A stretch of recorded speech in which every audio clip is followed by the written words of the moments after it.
Some people go to church just to signify, trying to make a date with a neighbor's wife.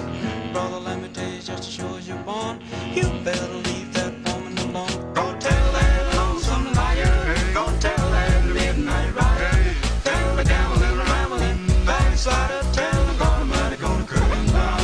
Run on for a long time, run on, ducking and dodging, run on June for a long time. Evo, konačno smo i mi došli u Beč, nakon svih putešestvija. I super je. Je? Ma odlično. Kakvi su curice? Curice su fenomenalne. A bečki šnicla? A šnicla, ne znam, mi smo bili na grahu.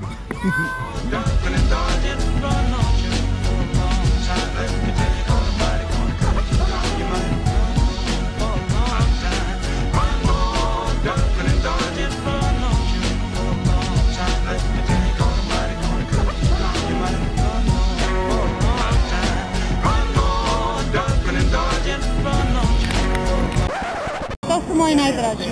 Ovo su nažalost pokojni, a mama je. Oni će biti sa mnom u teškim trenucima, da me bodre. Pa izdržat ću sigurno, to uopće nije sporno. Što bi rekao Janko, trčanje jest ovisnost, ali jedina koja se ne liječi. Pa dobrodošli u klub. Nadam se da će doći do cilja i onda idemo na pivo.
Bilo je prije 10 km super senzacija, onda me počeo pevat želudac, onda sam bio željan za poludit, pa sam bio gladan, pa sam me počeli boliti mišići, pa sam se morao sam sebe nagovarat, pa onda nije bilo vode do 600 km, pa sam skoro dehidrirao.